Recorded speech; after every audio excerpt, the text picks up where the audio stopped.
man. Oh my God, Liz Feldman. Jessi Klein, what a breath of fresh, gorgeous air you are. Well, that's really nice. Thank you for saying that. I don't know what it sounds like outside of my head, but as you know, Yes, you've been struggling.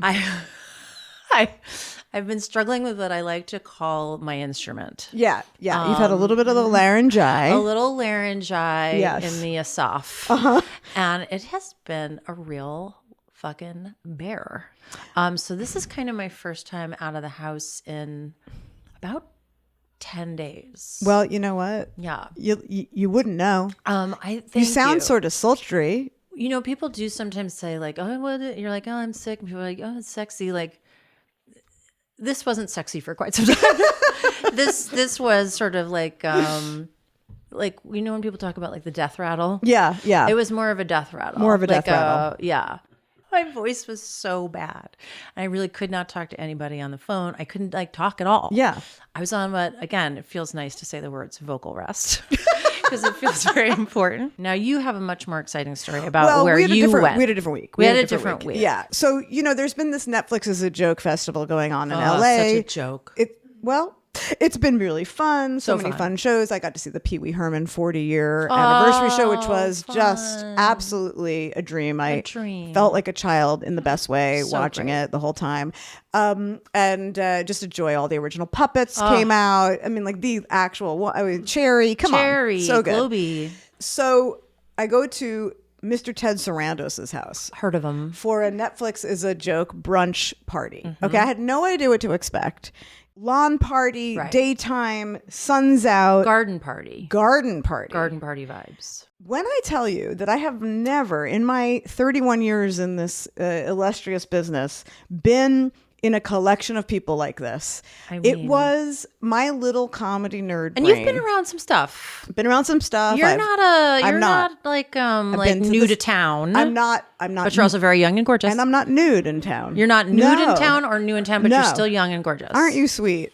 I mean, when you're at a party like this, and I am there with Vanessa Bayer, so she's my date, and everybody loves. And you know, she was on SNL for so many years. Dream date. Everybody loves her. Most beloved, brilliant wing woman. She's a perfect wing woman. I mean, clearly, I was really her wing woman, but like, I'm not helping anybody fly. I see a two-winged bird here. You're very sweet.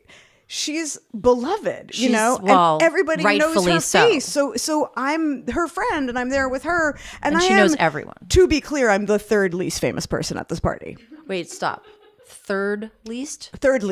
So there are two people I would say maybe are less famous. I want to know who they are. I couldn't tell you. I feel like I would always just say I was the least, but I like that you have enough self-esteem. By the way, you at a certain bunted point, yourself up. I think at some point I said to some famous person, I'm the least famous person here, and then I think they were like, well, what about those two randos? And I was like, I don't know them. So yeah. Okay, great. So I'm proud of you. At a certain point, I'm standing there with Vanessa Bayer, and there's Molly Shannon talking to Jon Stewart. Yep. Okay.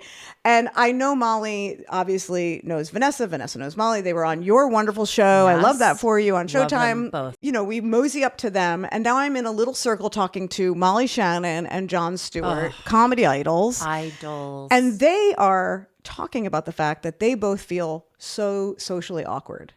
And that, and Jon Stewart was such a doll face that he was saying, like, I don't ever normally come to these things. Like, I just don't know how to, like, this is so, I'm just like, this is so socially awkward. And I just wanted to be like, you think this is socially awkward for you? Yeah. You're fucking Jon Stewart. Yeah. Take a look in the mirror. You're the Molly Shannon. Mr. Stewart. What is your name again? That's who I am. Yeah. Well, I mean, look. I think we've met. So that's me. But that's so refreshing and nice to hear. It was so nice to hear, but it was so overwhelming. Eddie Murphy was there. David Letterman Wait a minute. Wait, we haven't even... Letterman was there? Letterman was there. Jerry Seinfeld was there. Wanda Sykes, Chelsea Handler, Chris Rock, a couple of comedians. I'm on an emotional roller coaster with some of these names. I know. Kevin Hart, John Mulaney, like crazy. Our Nikki Kroll was there. I mean, of course, so many. Kroll. I mean, and this is scratching the surface. Nikki Glazer. I mean, there were so many. Who was the person you were the most like? I'm dorked out over? Eddie Murphy. 1,000%. Yeah, that's everybody was. Even like Jon Stewart was like, I mean, Eddie Murphy's here. Yeah. And you're like, Jon Stewart, you're Jon Stewart. Jon Stewart's here. There were so many legendary comedians in one place that at one point we were taking a class photo. I saw the class photo on Instagram. All the people. Maybe you saw it going around on Instagram. And I couldn't believe this like sea of people that I was in. It was this very weird thing. We were all sort of, sardined together. And I was standing next to Tom Papa. And I just turned to him. He's such a sweetheart. I turned to him and I was like, do you feel like we all died? Because this feels a little bit like a collection of people like being herded into some sort of third ring. Is this the end of The Shining? Yes. Are we going to zoom in on my face and I killed everyone? Yes. Is this like comedy purgatory that we're not sure where we're going, which direction? Yeah. But it was so nice to be there with Vanessa. And if you could, I'm sure you've been places with her. She's just one of those like unicorn people. Well, I want to talk about the word unicorn. She's a unicorn. She is like one of just the most true unicorns I know. I was thinking about the word unicorn because I was at therapy with our mutual therapist, Donna, the other day. Unicorns are one of one. I mean, part of why I wanted to talk about this is because I feel like our guest today is such a prime example of a unicorn. I feel like if you looked up unicorn, it's a picture of him. It's a picture of him, just straight up. I don't know if there's a joke about it. There isn't. No, just be sincere about it. He's a true unicorn. But he's the world's leading unicorn. He's the world's primary example, globally known unicorn. But I just started thinking, I feel like I'm so grateful to know so many unicorns. Yeah. And have so many unicorns in my life. Yes. Then I started thinking, is everyone that I know and love a unicorn? Wow. Like, do you see just people you love through the unicorn lens? Or are there people I am friends with and I love that even though I'm friends with and love them, I don't consider them a unicorn, which would be a hard truth to tell. I don't think I'm a unicorn. You're such a fucking That's very unicorn, kind. And I'm not, you stupid bitch. You're such a fucking unicorn. Hey, cunt. Cunt? What? I mean, to me, Cunticorn? like unicunt? I think like you and I are similar enough that we're not unicorns. I'm sorry. Are you saying I'm not a unicorn? No, of course you are. Wait a minute. This has taken a dark turn. Is this going to be our last episode? It might be. You don't think I'm a unicorn? No, that's not what I'm saying. That's not what I'm saying. I'm just saying I don't use that.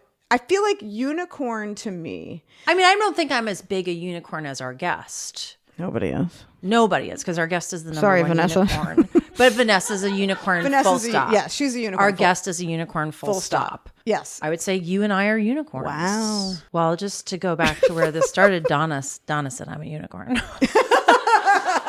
Donna, our therapist, told me I'm a unicorn. And I guess, I don't know, has she ever mentioned that to you? You're a unicorn?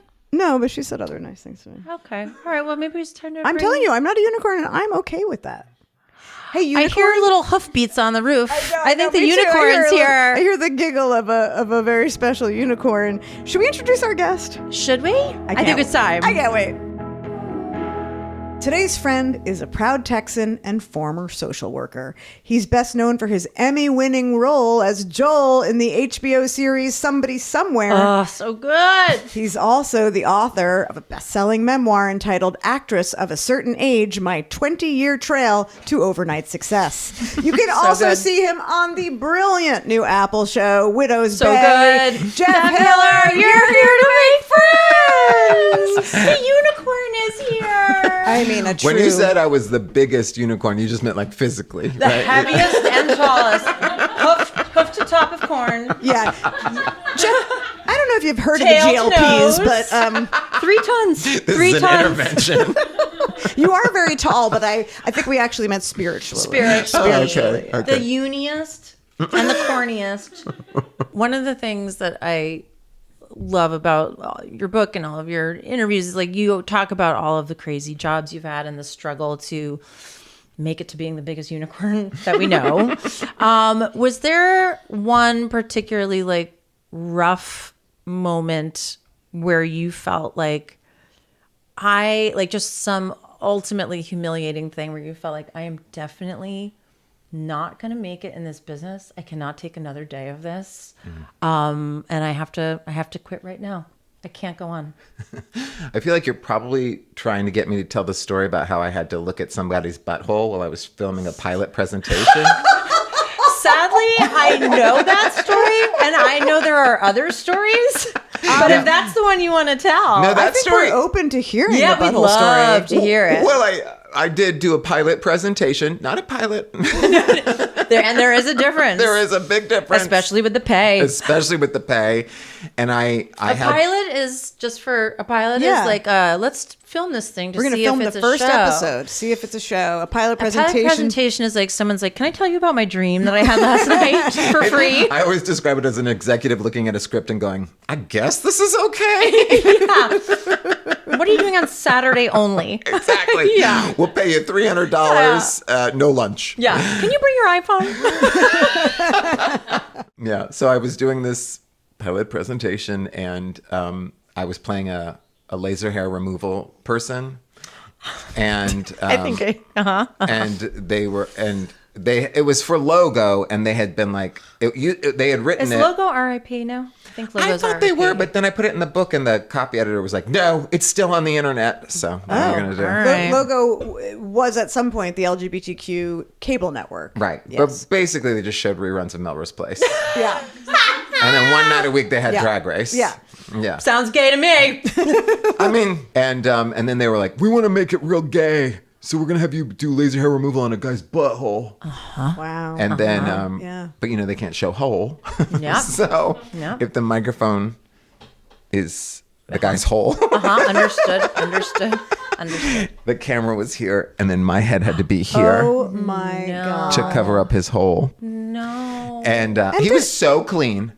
But then we got back, and I was only being paid $300 a day for this project. It's not enough to be that close to a hole. I No. know. But then the hole said to me as we were getting dressed, because we had a shared dressing room, of course. Stop it.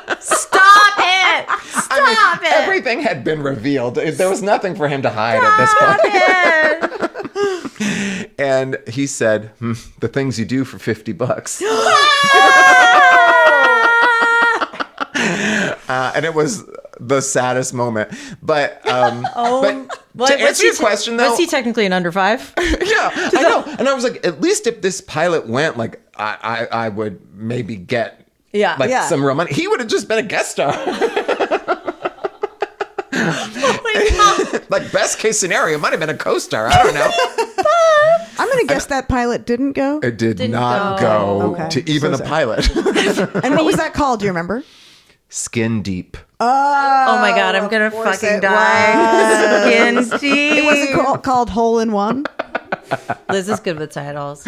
It's good. Do you ever wonder? But did you read Famesick? Have you read Famesick I yet? just finished I'm Famesick. just Do you starting. remember the part where she talks about her first nude scene and she said that the makeup woman said to her words that haunted her for her life, "Do you want a Band-Aid for your butthole?" Oh my God.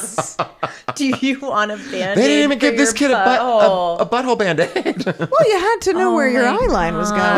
God. You needed a mark. I needed an eye line. I wish they just put a gaff tape axe on his on his hole. We've spent more time talking about buttholes than I Well, thought we would. I'm not actually not done. Well, no. Do you ever think about, because like I have had some not great, humiliating moments, if you can believe it, in show business, and like there are one or two things where I'm like, does that footage still exist somewhere? Like, is that like in the Library of Congress? Like, if I knew the exact This is Dewey definitely Decimal, not in the Library but of like, Congress. has it been destroyed? Do you know what I mean? Or do you think it could be? I'm sure there's a on copy little somewhere. USB somewhere. I just did a book like reading like on a stage, and the woman who was there was Congratulations. like, God, it's like pulling teeth. And I was about to walk out on stage, and the woman goes, I hate to have to be the one to tell you this, and I'm really, really sorry, but it's just you're about to go on stage and your fly is gaping open. And I was like, oh my God. And she goes, I'm so sorry. And I was like, please do not apologize. Thank you so much for letting me know before I walked out in front of an auditorium of people. With a gaper. Yes, exactly. With a fucking gaper. With a gaper. Where they're like, nothing's sticking out. Not a good sign. You're like, that is actually where I was going to hold my book. Gaper. An inverted gaper. That's where I put the book. That's where I was going to hold my book. Oh my Thanks a God. lot. So, I love that you talk about in your book, in your life, like that your, instant success took 20 years, which I think a lot of us can relate to. Sure. And, I think with Somebody Somewhere, when you got that show, when you were booked into that role, did you have any idea that it was going to be what it ended up being? Did you know how special it was going to be for you, for the audience? I knew it was super special for me because it was like the first time that I got a role where I was like, oh my God, this is like deep and I can act on so many different levels. And so I knew that, but I didn't think it was. There's no butthole in this pilot script. At least. There was, but it was cut. It was cut. But I didn't think it would even get picked up because it was like small and we didn't have like a movie star and I don't know. It's kind of surprising it got picked up. I have to say, and it is, I mean, we had Bridget on and I think we probably scared her a little bit because we were so overly intense about how much we love the show. But that show means so much to me and so many of us. But I do think it's like a miracle it got made. Oh, yeah.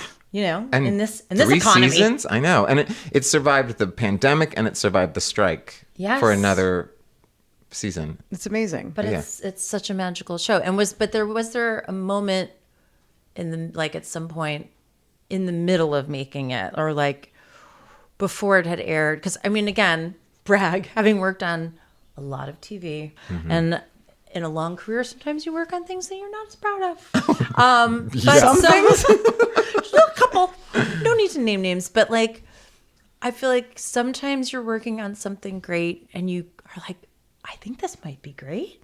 This is really, I feel chemistry and this is great. Yes, I did. Like even on the pilot, I was like, oh, I think we actually work well together. And like we were able to, improvise, but not in like the way, it's not like a Judd Apatow movie where it was like kind of wacky improvising. Yeah. It was like realistic improvising, which was like kind of fun and like felt arty. Yeah. It is fun and arty. But I think also lends to sort of the naturalism in the show itself that makes it feel like you're really talking to each other. I mean, obviously good actors can do that. Right. But I mean, it felt like very organic between the two of you.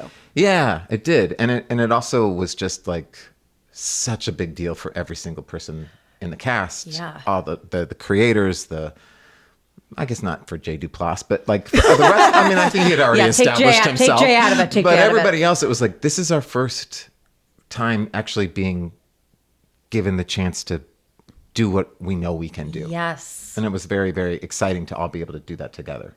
And then to get to the place where it's this little show that could, it's 3 seasons in, and then NBD, you win the Emmy. NBD, which stands for no big deal. Oh, I was like, I don't know what's happening. You're like, non-binary devices. Non-binary device comes your way. That's how I refer to an Emmy. It's a non-binary device. Oh God, I'm calling them by the wrong pronoun. Yeah, sorry. Don't be toxic here. We go by we were. We were.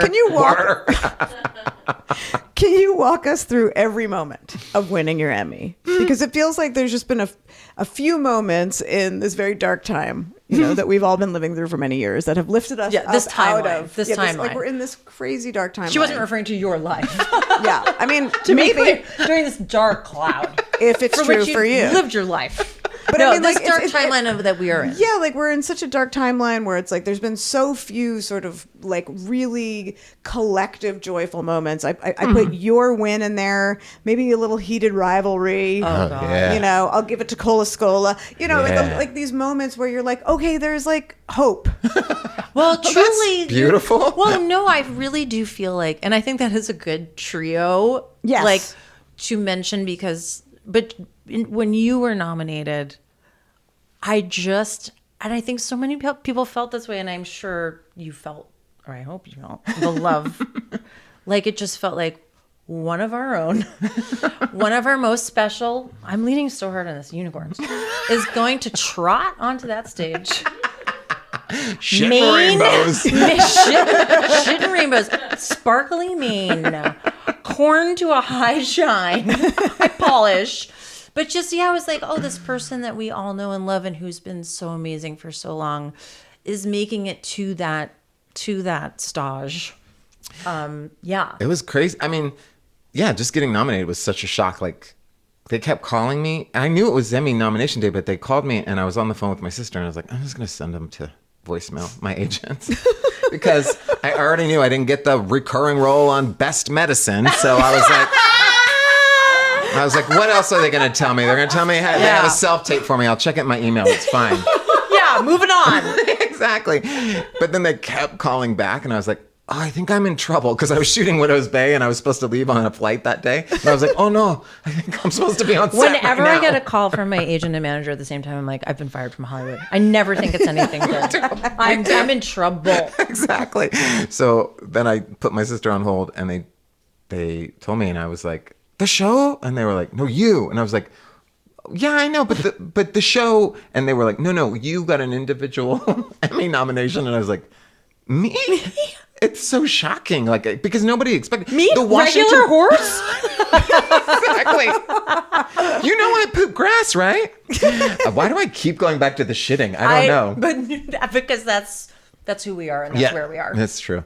But anyway, then like the Washington Post put out like an infographic of all the nominees in all the categories, and the one for my category, everybody had a headshot except for me. The Washington Post didn't expect it so much that they didn't have a headshot ready. So my husband screenshotted it and he was just like, for your next book.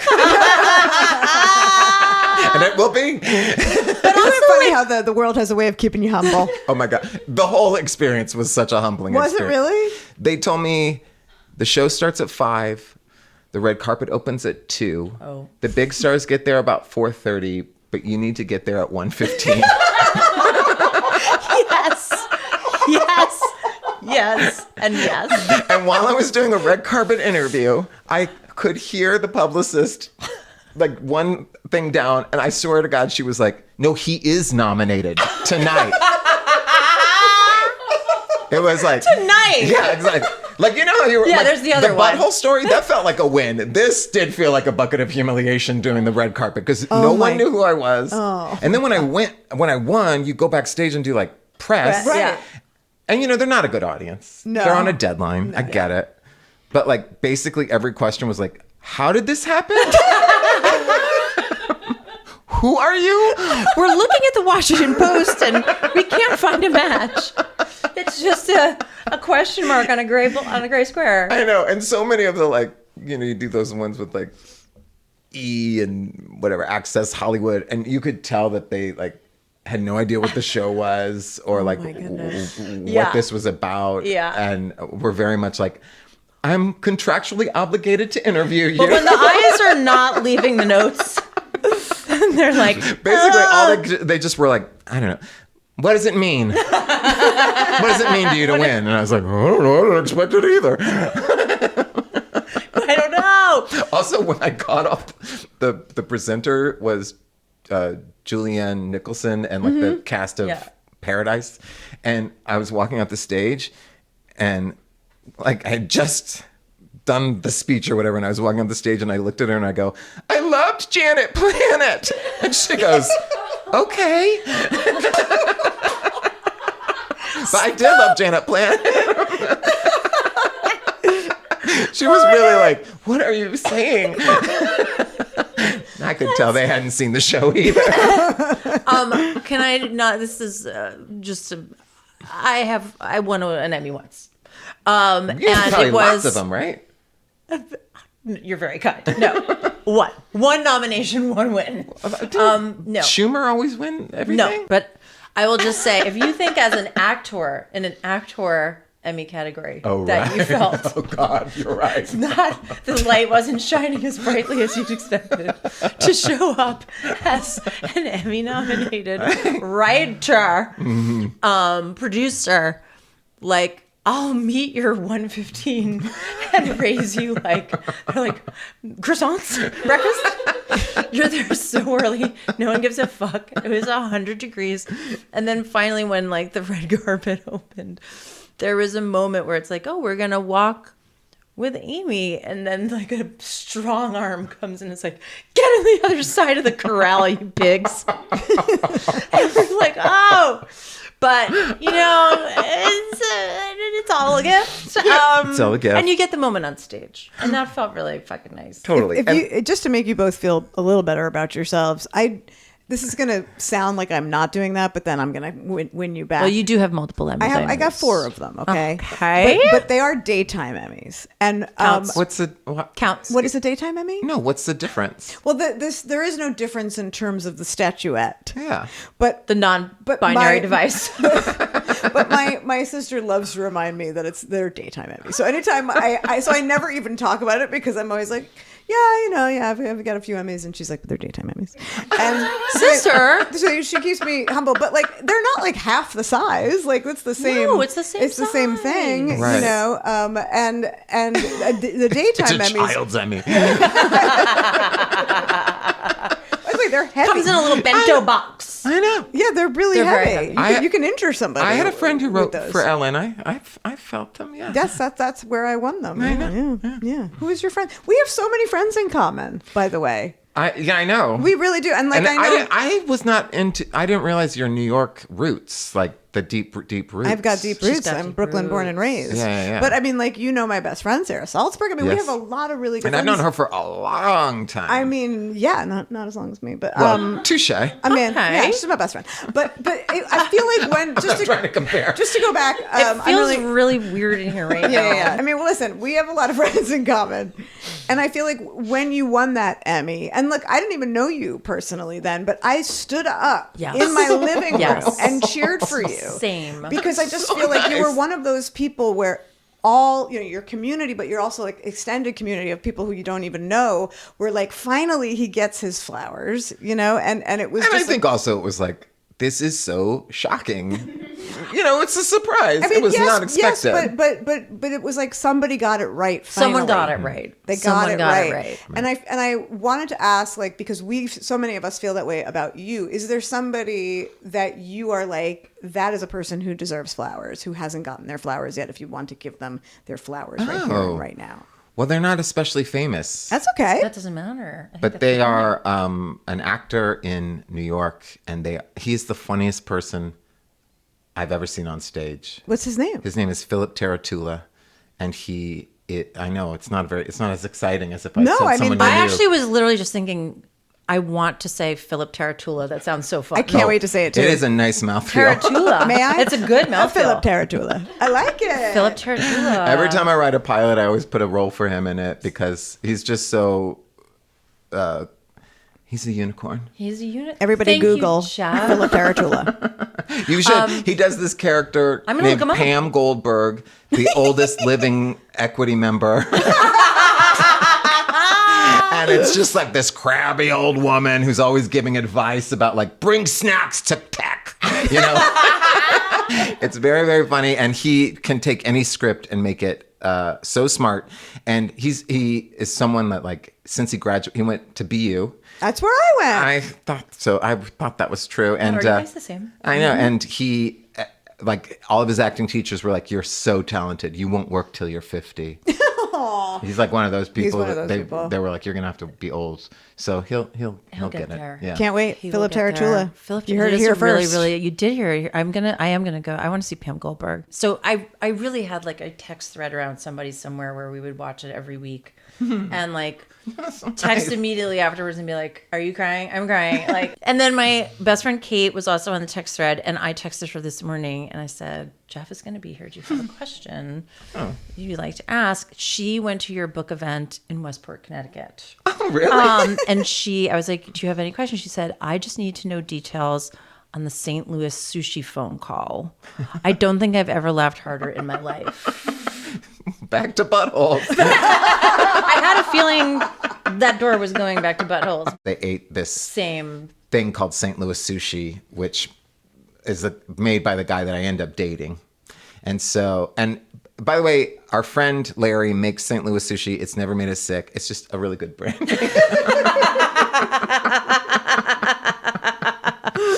Louis sushi. I mean, it's such a great seed. And when we shot it, I had to wear like a little thong, and there was like an intimacy coordinator and stuff. Stop. There was an intimacy coordinator. Yeah. And they were like, diarrhea. Do you feel comfortable sitting with only a thong on the toilet? And I was like, well, never better, honey. I was like, I did have a moment where I was like, don't actually do it. I mean, you're that good of an actor. Oh, no, exactly. I mean, that's tough for the muscle memory. That's tough. Really tough. Tough. I thought you said for the bussy memory, which same. Same. The bussy. So anyway, it was funny, and it was just like we were laughing and stuff. But then, like when I saw it with the sound effects, I was like, "Oh, this is more vulnerable than I realized." I think that's when you won that Emmy. when they had to play back the tape and say when. Because they were like real juicy. Right. They were real juicy. I will say, like in the intimacy, and I'm happy to say, I feel like you and I now have this intimacy. I have this intimacy with Celeste. Yes. I have this with a few friends. I know where you're going with this. Like when you can text, like I'm pooping right now, like send from the toilet. Send from toilet. Yes. Have you ever talked to somebody, had a full conversation while you were pooping on the toilet? I don't usually like to talk, but I've certainly texted. You like sing though. Yeah. I've done a couple self-tapes. I mean, for those for $50. Yeah, whatever it takes. Yeah, you gotta go where the mood strikes. You know. Because again, text thread crying. So many people, I feel like, were moved by the show, healed by the show, given joy by the show. Was there did you ever hear from a stranger, did someone slip into a DM or an email or something where someone wrote to you about how much the show meant to them that has stuck with you? Because those can be really nice sometimes. Did somebody somewhere write you something special? Did somebody somewhere write you something? Definitely lots of people have said that. I noticed that, and I'm not trying to profile here, but you just can't help it. If I'm ever stopped on the street, it's always a woman between 40 and 70. She holds her hand on her heart. And then 8 times out of 10, she says, I can't tell you how much your show means to me and my wife. I think we're up there with Buffy and Xena, you know? But the big thing is, I think, Murray talks a lot about how parents come to him and say, it's just so amazing to see a trans character who's funny and not suicidal and part of a crew and who's living a life that he enjoys. And then I've had a lot of parents who say things like, my kid just came out to me and it means so much to see a show where queer people are living a happy life, which is sort of twisted. But and you're like, I'm miserable. Fuck off. Welcome to Hollywood. Avoiding my agent's call. Another pass. And a lot of people have read my book too, and because I talk a lot about my mom, and they're really touched by, because it's hard to be a mom, I would assume. I'm finding it so simple. No, it's hard. It's very hard. Well, it is. It's so complicated. It is. And, it's complicated. And it's and you inevitably you're going to do some things that are wrong. But not me, but yeah. If you're trying so hard, I think it's nice, especially for moms who are in the thick of it, just to see somebody who's old be like, my mom did her best, and I'm so grateful to her for doing that. Yeah. Yes. Truly. 100%. So, okay, we have to talk about your new show. Yes. Because it is my new favorite show. It's really good, right? It's so good. It's called Widow's Bay. If you haven't seen it, it's on Apple TV. Created by Katie Dippold, the Katie beloved. Dippold. Do you know Katie? Yeah, we know Katie. Oh, so yeah, we were on an improv team together. That makes for 2 years. You were? Yeah. Okay. I'm just saying, you may know Sarah first, but I knew Katie. It's a new Katie. Okay. Again, it's just so I'll give you Katie. I'll give you her. So uncomfortable. I mean, she's brilliant, and the show is just so like fresh and interesting and scary and funny and weird and such a great ensemble too. And everybody is so talented. And I am going to put you on the spot and ask you who's your best friend on the show. Oh, great question. Wow. It is actually a good cast, which you can't always say that. But like Stephen Root is so great, and Matthew Rhys is so awesome. Oh my God, he's so good. He's so charming, and those eyes, you could fall into him. He is. Talk about a dessert. And funny, like in a way that I don't think we've seen him be. I know. Yeah, he's like hasn't a chance to I'm going to just say it. He's good at acting. He's very good at acting. It feels like he's good at acting. And it feels like his call time to the red carpet has generally been later. Yes, you know what I mean? Like he gets to show up. Although at the premiere, he had to get there early for some reason, and they tell you to be there. If they say the carpet starts at 6:30, I was just like, oh, I guess I got to get there at 6:30.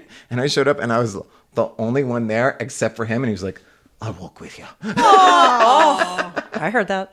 But the person I love, Dale Dickey I've always loved. Oh, she's great. And she's so great in person.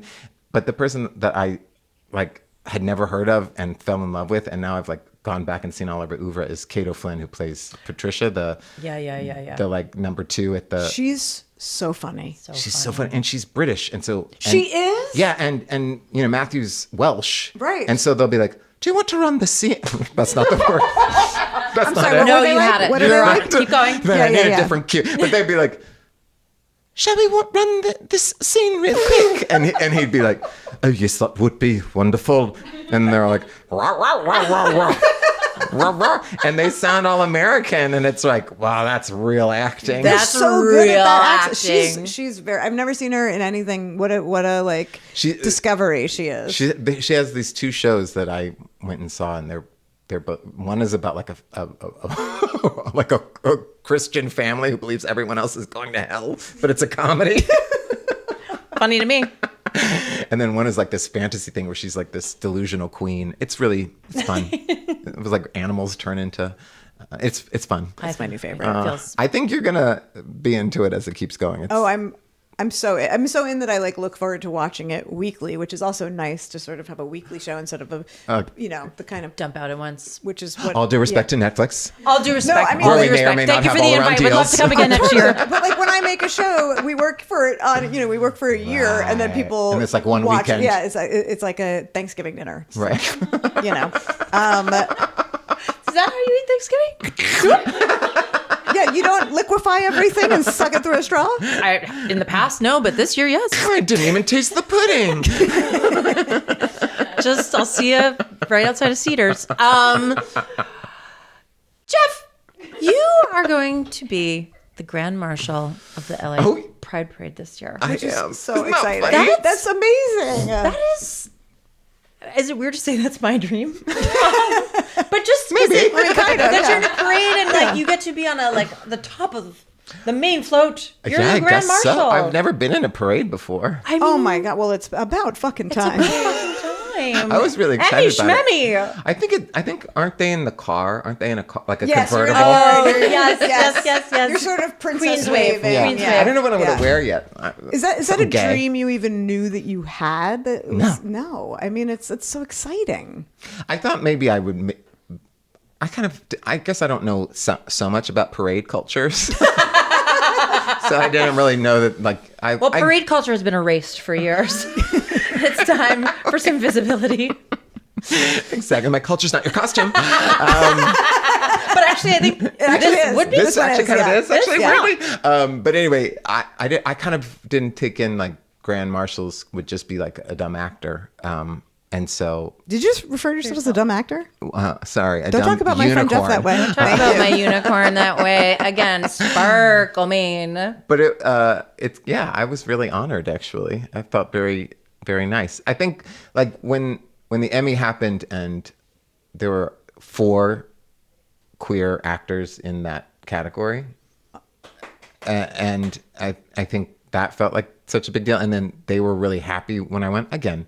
Because they were surprised. But they all stood up in the audience. I remember that moment. It was very moving. And I think it sort of became like a weirdly like a gay rights moment or something. I mean, but truly, representation, it matters. Yeah. As it turns out. Yeah. Well, I'm very excited to see what you wear because I did love what you wore to the Emmys so much. Sam. Thank you.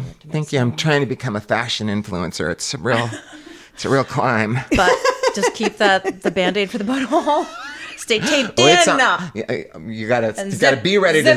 You gotta stay ready to be ready or whatever. Yeah. Dress for the job you want. Exactly. Band-Aid up for the job you don't want. Now look, this next thing may have something or nothing or everything to do with buttholes, but we end our show. Yes, it can be any amount of with butthole. what we like to call the ravioli moment. Yes. And if you've listened to the show, which it seems like because you're nodding that you have, and I really appreciate that. And thank you so much for doing your preparing. An actor prepares. An actor prepares. So, the ravioli moment, for those of you who are listening, if you haven't listened before, is just a moment in your life that a friend showed up for you in an unexpected way when you really needed them, or maybe an expected way. But, somebody who showed up for you at a time when you needed them most. Just a little shout out for me.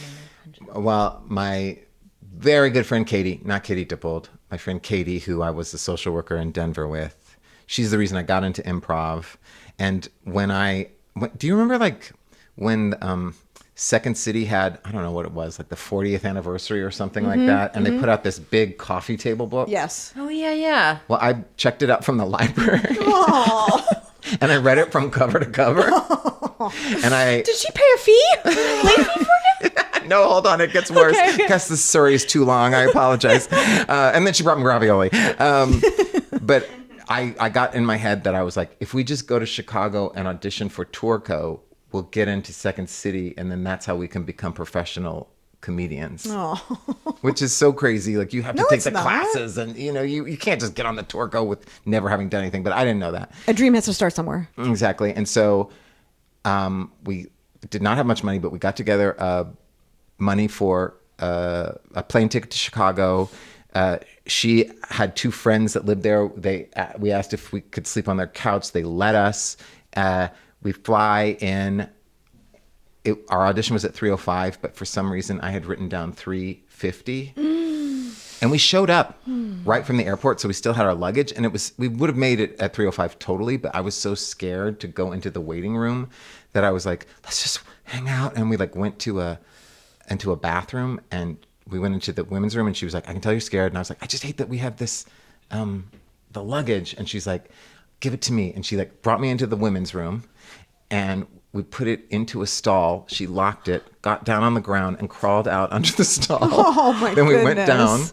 I hate that we have the luggage. We went down, and the people were like, there was no one there, and they were like, what are you doing here? And we were like, I have an audition at 3:50. And they were like, it was 3:05. And Katie goes, please, can we just audition? And they were like, okay. We went in. We had the most embarrassing pity audition. It was probably a janitor who was just like, I don't know, what do you like to do? Yes, Anne. Exactly. And I remember I said, I like walking. And afterwards we were like, that was maybe the dumbest thing I could have said. And to this day we're like, you want to go walking? You want to have some fun walking this weekend? Anyway, after that, we sat around and we were like, do you think we'll get a call back? Oh. We did not. And I was so embarrassed that I had fucked up the time that I just started crying. And I was like, I'm so sorry. And she was like, Jeff, I was just along for the ride with you. And I was like, but don't you want to be on Tourco? And she was like, not really. Oh. With you? Exactly. And I was like, well, why'd you come? And she was like, because you wanted to. And then we went to a psychic because she had just broken up with her girlfriend, and I wanted the psychic to tell me that I would still be a professional comedian. No. And the psychic told us that we were secretly in love. And that we just needed to admit it to each other. And Katie goes, this isn't what we need, man. This isn't what we need. And we got up and walked out. And ever since then, she is the only person in my entire life who wouldn't have been mad that I completely screwed up our audition. And then my fear made us not even be present there because I was worried about our stupid backpacks. And she crawled hands and knees under on a bathroom. Army crawling on a public bathroom floor. That's and now love. she's a midwife in Denver, Colorado. Amazing. Katie. And what are you? I'm sorry. And you're I'm a midwife. helping people how? doing anything. Well, I did say to her once, I was like, I feel bad that I'm not a social worker anymore. And she's like, you're still helping people. You make people laugh. And I was like, well, what if I have a bad show? And then she's like, well, then you're not helping people. What a perfect place to end. What a perfect place to end. What a joy you are. You helped some people today. Oh, good, Yes. good. You had a good show today. You helped me. As a unicorn would. Oh. Hey, thanks so much for listening, and follow us on social media at Here to Make Friends Pod, and let us know who you think we should make friends with next. Email us at htmfpod@gmail.com and go out and make a friend.